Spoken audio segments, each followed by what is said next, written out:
Hello and welcome back. It is me again, and today we are actually for realsies this time talking about some of the historical intolerance of Christianity.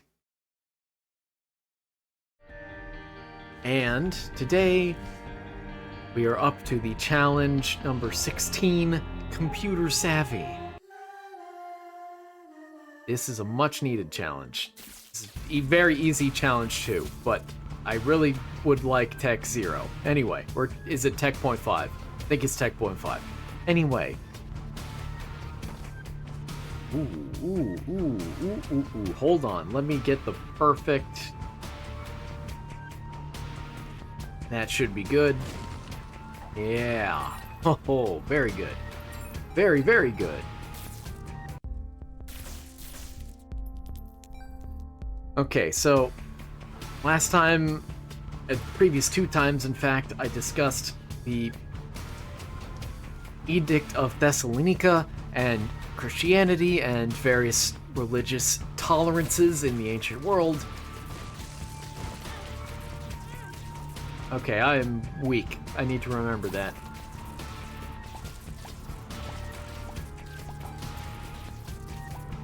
But today we are really getting into some of the not great stuff. I'm of course keeping it fairly PG, trying to. And I'm also trying not to conflate, how do I put this, more political intolerance than religious intolerance, if that makes sense. And I guess I'll just go straight to the boss. I was hoping for enough money for the black candle. Oh well. So, without further ado, let me just get into it.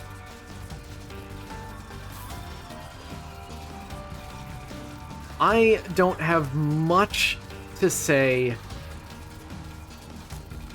up until Charlemagne, but that's maybe because I'm not that familiar with very much up until Charlemagne, and there's my money.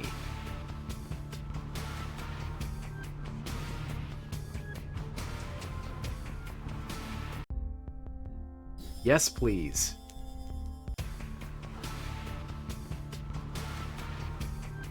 So, I'm positive there is gonna be stuff that you can talk about before Charlemagne, you know. But Charlemagne is where I start, because Charlemagne is not only famous, but this is not something that's talked about very often in regards to Charlemagne. Wow, I'm excited and I'm drowsy, back to back. And I was hoping to swallow cancer here. Anyway. So, Charlemagne, of course, Charles the Great, as his name literally translates. I'm not sure why we pronounce it Charlemagne when it's Charlemagne, but whatever. I'm not a linguist.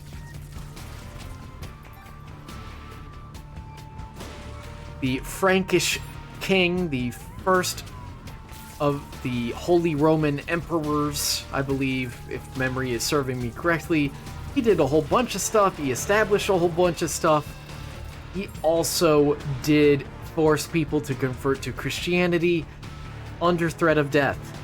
The most infamous act of his, at least that I could find. Oh. There we are. Was the massacre of Verdun.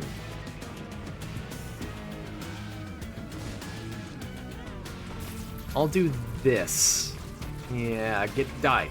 Good. Get the key. Good. So the massacre of Verdun, not Verdun, Verdun.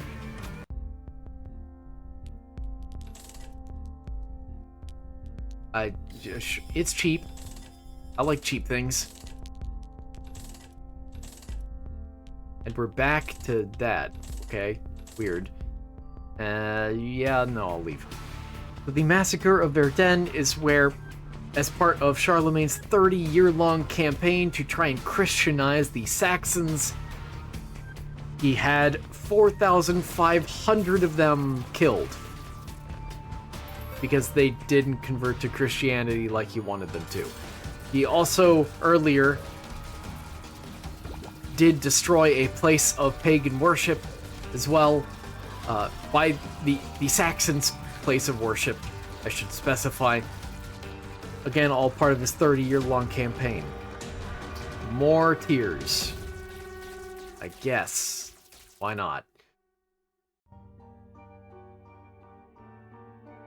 The Crusades are up next. Now, the Crusades, as I understand them, very long, very complex, variety of motivations, a variety of goals across all of them.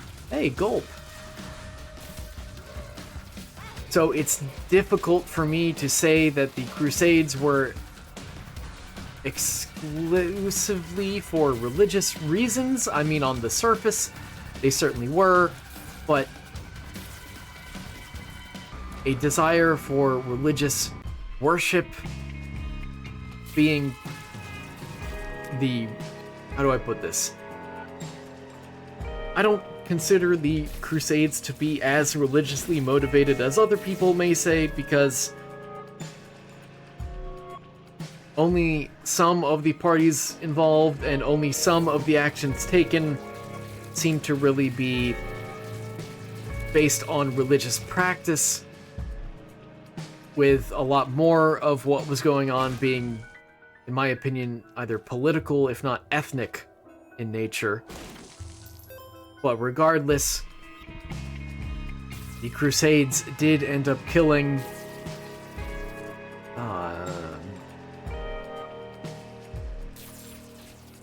many Jews, Muslims, pagans, and Christians of differing denominations, and destroyed their art books and places of worship.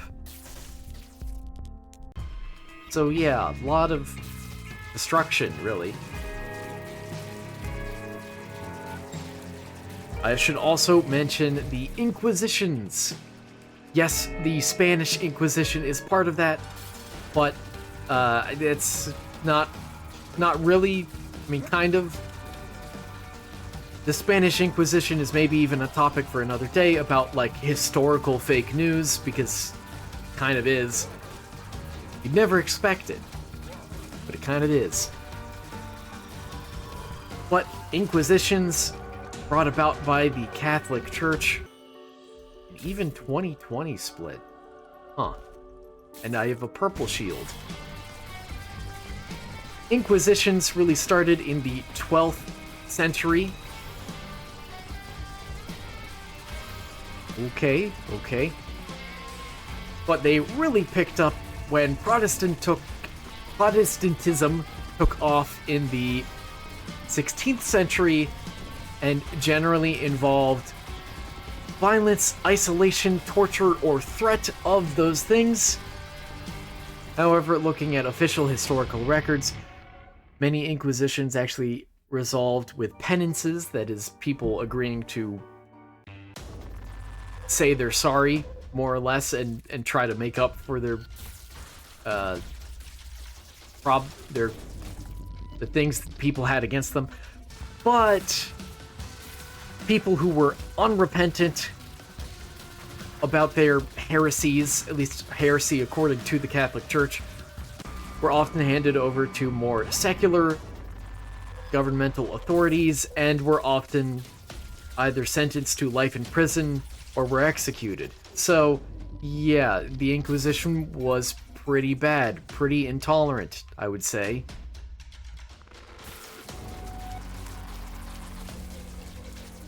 And again, I'd say the Inquisition, it's really a collection of them over several centuries.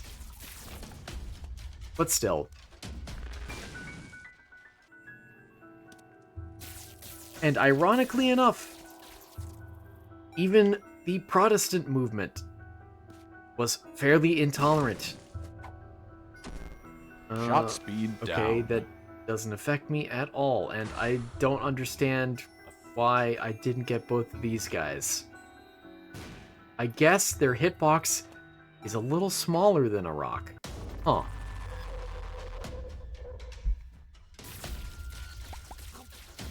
Careful. Yeah.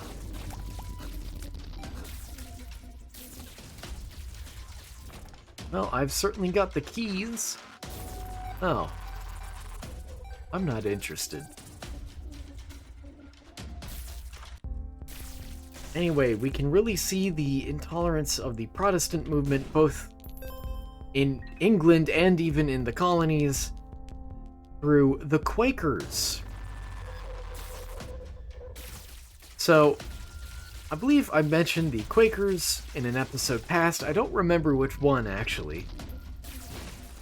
So, I don't recall off the top of my head why they were persecuted as they were, but both the Catholic and Protestant Church persecuted Quakers quite a bit, both in England and in the colonies again, most notably Massachusetts. Good range. Yes, that's what I need.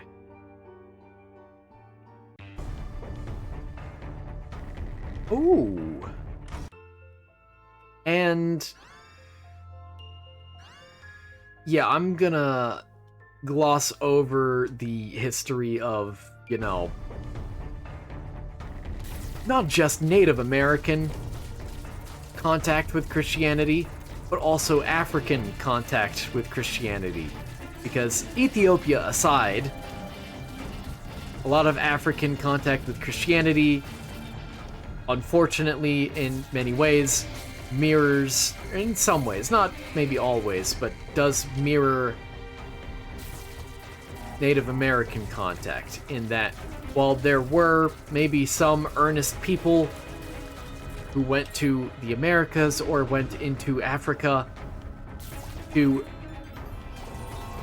proselytize because they believed in what they were preaching, there were also many who took advantage of the situation politically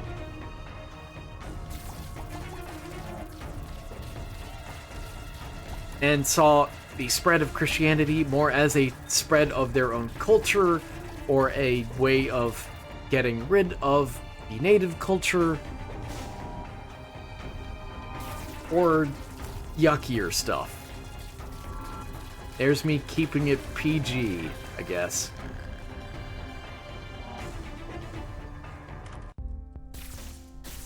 Now, I did know a girl in college who was both Native American and a Christian. I never personally asked, but I do believe she shared at one point her thoughts on the compatibility of, her family history as well as the religion that she believes. And she was more or less of the opinion that other people really can't comment on it. It's not something for outsiders to really comment on or understand. Just because she believes in the truth of Christianity, according to her at least, does not mean that her ancestors were not horribly treated by a lot of people who claimed at least to have good Christian intentions.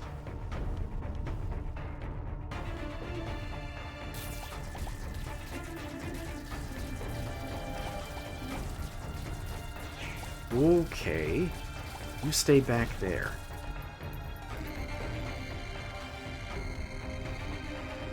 I wonder what boss I'm gonna have here. War?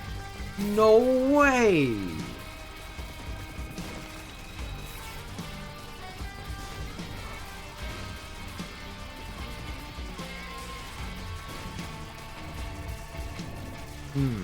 Maybe war is appropriate thematically for what I'm talking about.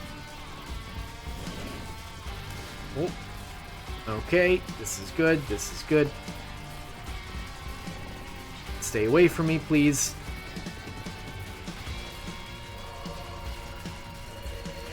I really hope I get damage. Ooh, that was last second. And yeah, I know it's a ball of bandages, but no, I got speed. Okay, great. About as useful. Oh well.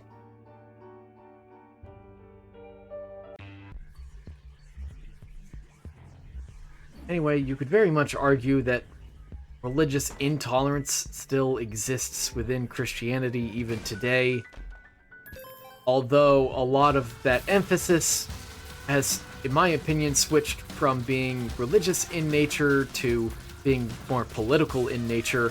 In other words, people who claim to be Christian these days, but who don't really act like it, are often more politically motivated than they are religiously motivated. Cool.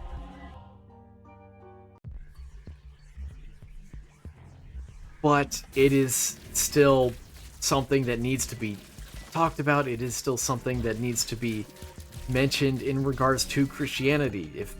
If people are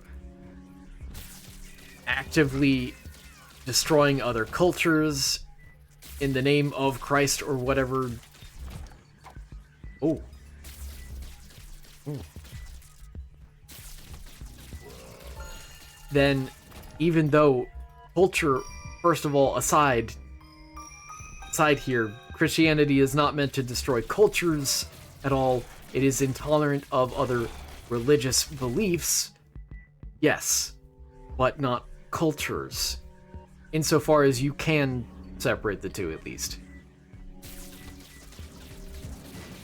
Oh, ah.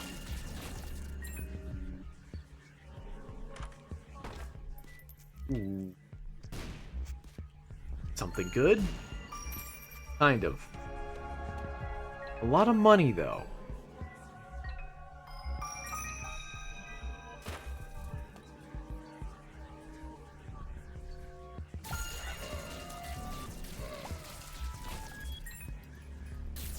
Yeah, oh, infested, right?